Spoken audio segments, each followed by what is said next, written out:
Hello and welcome, this is Cheryl. Thank you so much for joining me today. In this video, I'm going to start opening the 12 Days of Stitchmas calendar from Spellbinders. They sent it over to create with and share with you, and I'm so excited to be spending the next 12 days using the different products in the different days to create different cards. So this is the 12 Days of Stitchmas. I am going to be opening up the different slots and I'm going to be creating with each one of them. So if you want to be surprised, then just save this video to wait and watch when you are opening your calendar. I am going to be uploading and having these go live a little bit before December. So if you don't want anything ruined, now's your time to stop.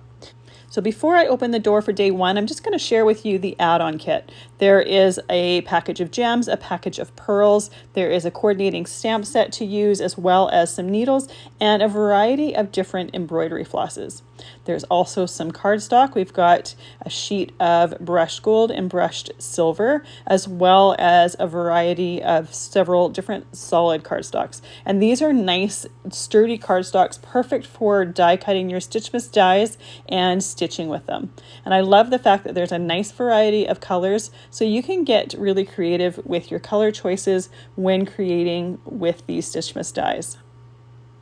Now you can also use any other cardstocks for this, but I just love the fact that there is an add-on kit. It works perfectly with this advent calendar to make it really nice and easy for you.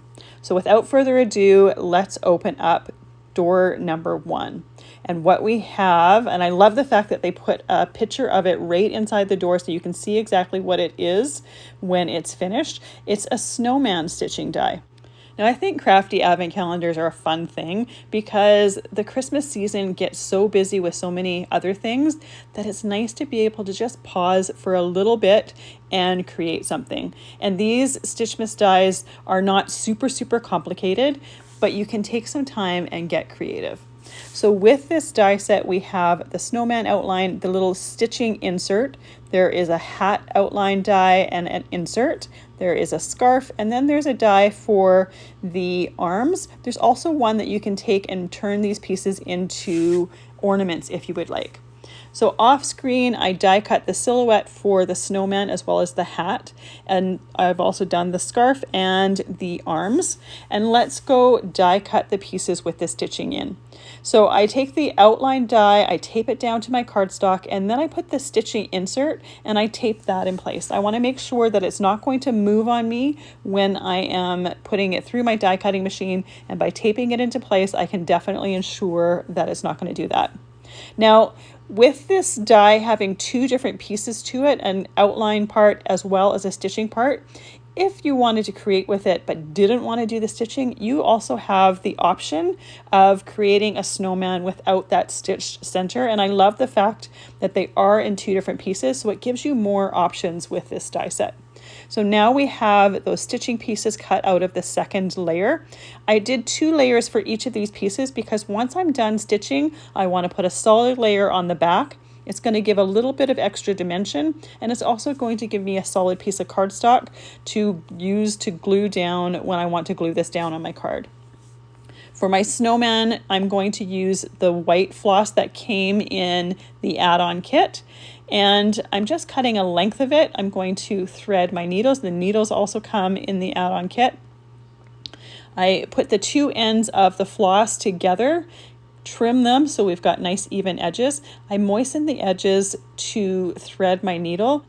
You can use a needle threader for this if you need to. It'll be nice and helpful. But I often find by dampening those thread ends, holding them between my thumb and my pointer finger, and pressing the needle between there, I can usually thread it in place.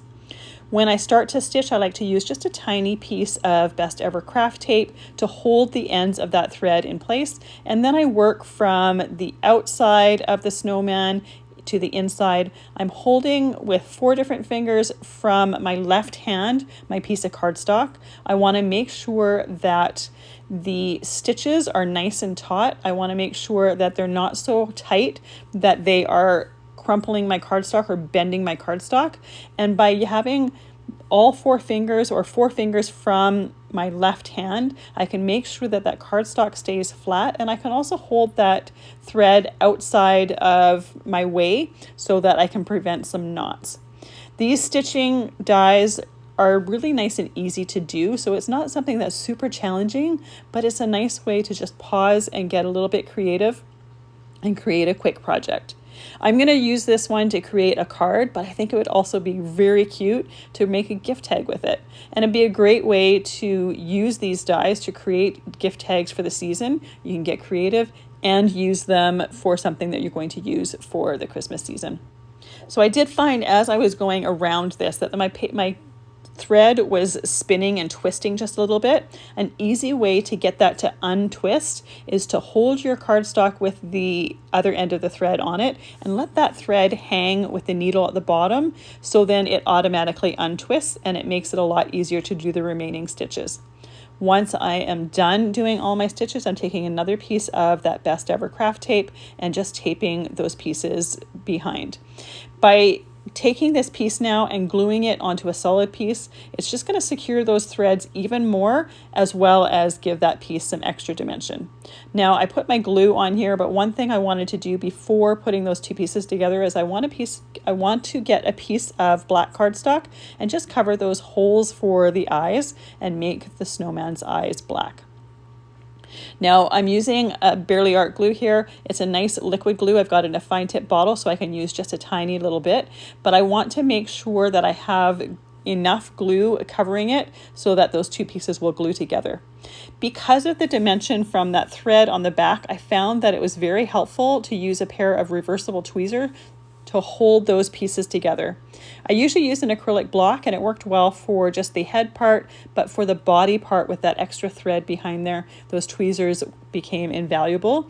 You could also just use a clothespin or something like that, just something to hold it, or else hold it between your fingers while it's drying. For my hat, there isn't a silver thread or a gray thread in the add-on kit, so I chose to use a blue thread. This one's a variegated blue. I'm starting at a light area of the thread, and it might get a little bit darker as I'm stitching, but it coordinates perfectly with the blue that I had cut for the scarf. The cardstocks that I'm using are all Spellbinders cardstock. The white is just white, the black is just black, and then for the scarf I've got some raindrop cardstock. The cardstock I used for the arms is just a scrap of brown that I had in my scrap bin.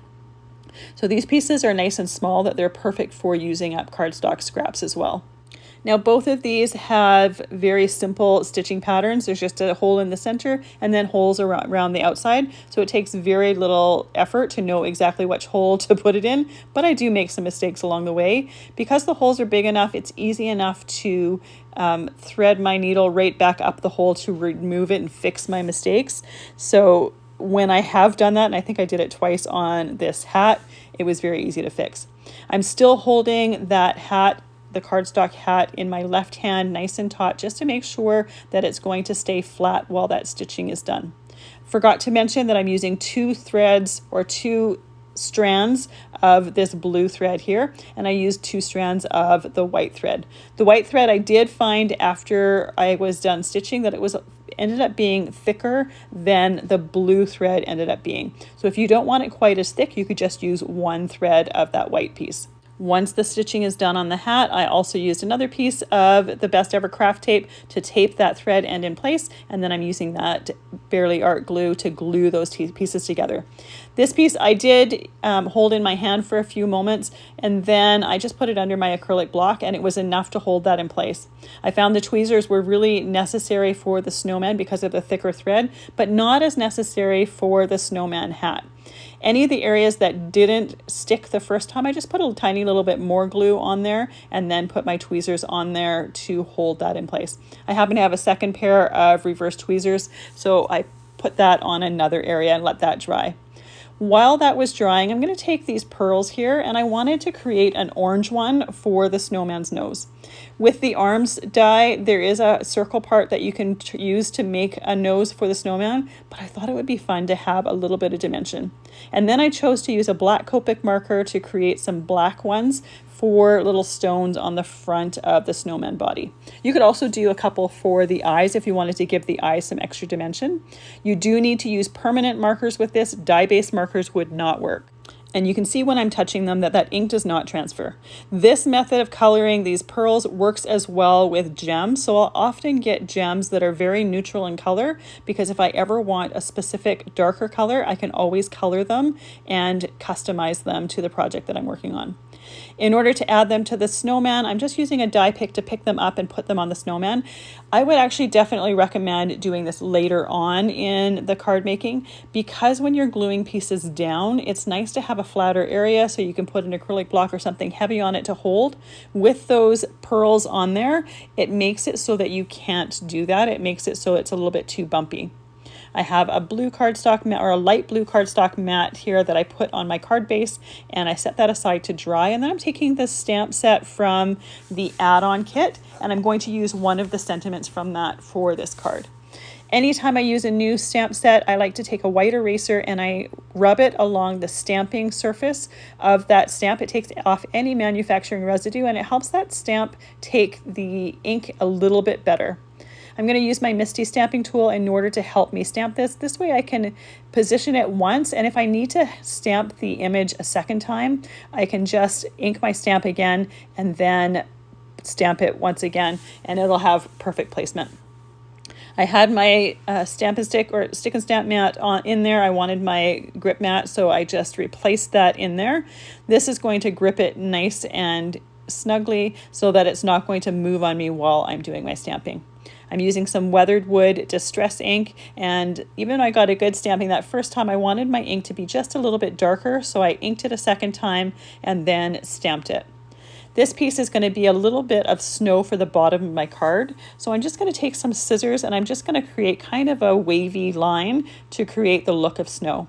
If you want a second layer of snow like I'm doing here, I just flip it over, put my cardstock down, and then just cut it. You could use a trimmer here, but the way that I glue it down, it doesn't matter if it's not cut exactly perfect.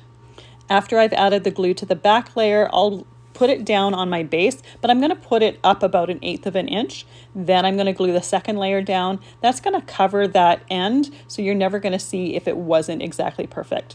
Now I'm going to glue my snowman body down, and I'm using that Barely Art glue for all of the gluing. I like using a liquid glue because then if you do something like I did here and forgot to add the arms to that snowman body, you can easily put some glue on there and tuck them below. I ended up not bothering adding any more glue to the rest of the arms, but you certainly could. After you've got it tucked below there, you could add a few dots to it and then glue it down. I find that with all the dimension in the cards, there's very little chance that's going to get caught on anything anyways, so I just left it as it is.